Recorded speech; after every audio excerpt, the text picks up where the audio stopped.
Good morning, students.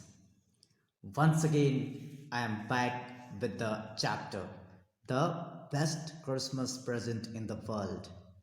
I hope you must have watched the video that I had uploaded with the summary. So, today, what we will do is we will study line by line with the explanation. So without wasting much time, straightforward, I will go with the text. So please follow the text if you have. So the title is The Best Christmas Present in the World. So already I had told you in the summary when I had explained the summary. So the before you read section, there are some dates or periods of time in the history of the world that are so significant that everyone knows and remembers them. The story you will read mentions one such date and event, a war between the British and the Germans in 1914. Can you guess which war it was? So, in history, some of the dates are very important and significant as well. That's why everyone remembers those dates. So, this chapter also deals with a similar kind of incident. It also deals with the date. So, the date is 1914. Okay, so the date, the year is 1914, and it is about the war story, and the war was fought between British and the Germans. Do you know which events the dates below refer to? So this is the question we have. So you have to find out the events, okay? On 4th July 1776, what happened on this day? And 6th August 1945, what happened in this day? You have to find out, okay? So already the answers are given on page number 23, but you have to find out, okay? I spotted it in a junk shop in Bridgeport, a roll top desk. The man said it was early 19th century and oak. So, here the author is going to a junk shop and he finds there a roll top desk. So, spotted it. I spotted it. Spotted it means saw it or found it.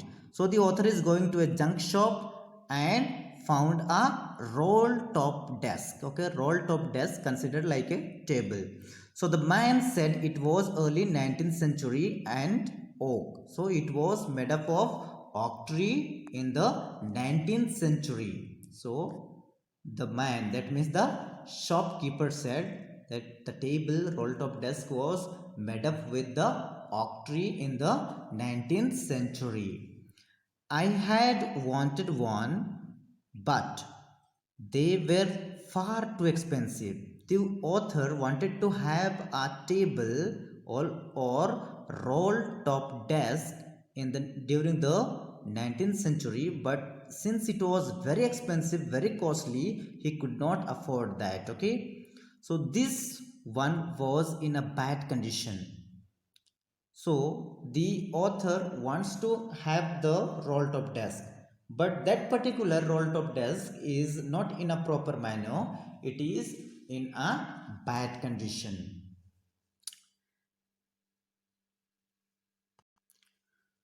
The roll top in several pieces, one leg clumsily mended, scorch marks all down one side.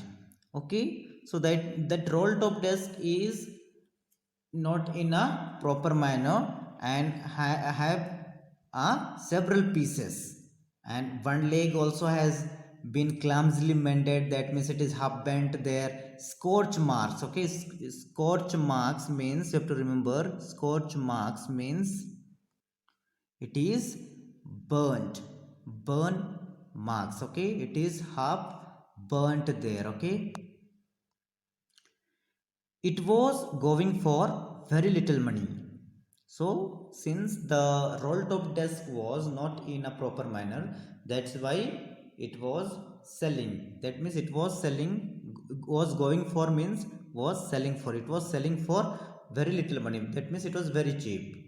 I thought I could restore it. I would be it would be a risk, a challenge, but I had to have it. I paid the man and brought it back to my workroom at the back of the carriage. I began work on it on Christmas Eve. So now the author bought the roll top desk since it was very cheap. But at the same time, the author thinks and says that it would be a risk or a challenge for him to restore it since it was really in a very bad condition. That's why he says that it is a kind of risk and a challenge as well to restore it. But anyway, since it was selling for very little money, he purchases that and takes the roll top desk to his workroom, which was behind the garage, and he begins his work on the Christmas Eve. I removed the roll top completely and pulled out the drawers. Now he removed the roll top completely, whatever was there upside, he removed that and pulled out the drawers. We can see in the table there are some drawers. The veneer had lifted almost everywhere. Veneer means a thin layer of plastic or decorative wood on furniture of cheap wood. Okay, so the veneer which was burnt and little bit it was wet as well, because of that it had puffed up, it had lifted almost everywhere, that means it was puffed up. It looked like water damage to me. Both fire and water had clearly taken their toll on this desk. So, as we know that the roll top desk was puffed up, so he thinks that it was because of the water and the fire. So, because of the water, this might have puffed up. He thinks in this manner, okay? So the last drawer was stuck fast. I tried all I could to ease it out gently. But what he sees is the last drawer, he was pulling out the drawers. So the last drawer was stuck fast. That means it was little bit rust in a rustic manner. So it was really stuck there, so he tried his level best to ease it completely, that means he tried his level best to pull that drawer out. In the end I used brute force. So at the end, since he could not pull the drawer, so he used the brute force, that means he really pulled, he put all his efforts to pull the drawer out. I stuck it sharply with the side of my fist, and the drawer flew open to reveal a shallow space underneath, a secret drawer. So, with the help of his fist, the author is able to, or he manages to open the drawer. But when he opens the drawer, he finds a shallow space underneath in which there was a secret drawer. There was something in there. I reached in and took out a small black tin box. Sellotaped to the top of it was a piece of lined notepaper, and written on it in shaky handwriting, Jim's last letter received January 25th, 1915. So he comes to know that in the secret drawer there was something in the drawer. So he reaches it and takes that small black tin box. Okay, the tin box was there in the secret drawer. So that was an sellotaped on the top of the tin box, and there was a not written. Okay, not was written there in a shaky handwriting. That means in a wobbling handwriting it was written there. Jim's last letter received January 25th, 1915. It was written on the top of the letter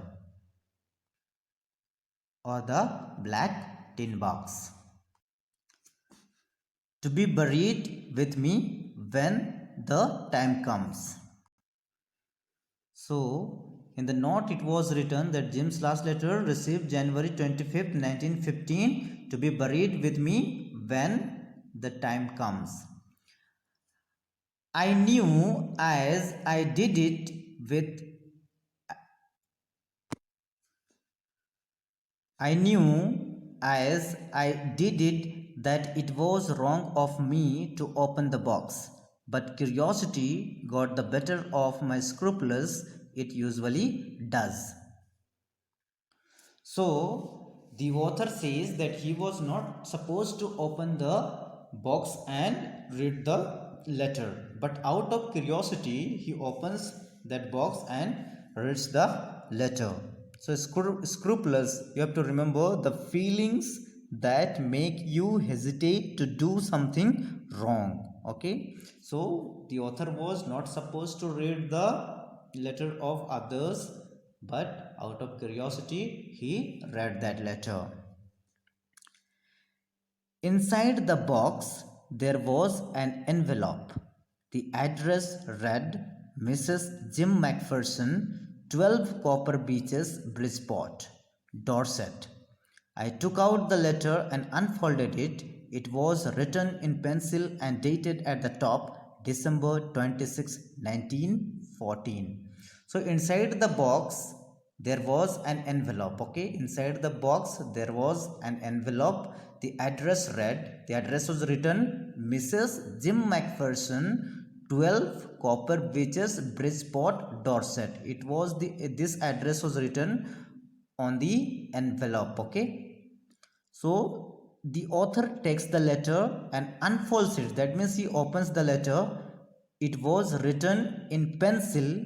The letter was written in pencil, dated on at the top December 26, 1914. Okay, so the letter was written on 26th December 1914. So the comprehension check questions we have: what did the author find in a junk shop? So the answer is the author found a roll top desk in a junk shop. The second question: what did he find in a secret drawer? What do you think had put it in there? So the answer is the author found a black tin box inside the secret drawer. Who do you think had put it in there? So, who had put? Obviously, it was Mrs. Jim Macpherson, because Jim Macpherson had written this letter to the Mrs. Jim Macpherson. So, she had put the letter inside the drawer. For today, only this much. So, tomorrow we will deal with the second section. Okay. So, thank you and have a nice day.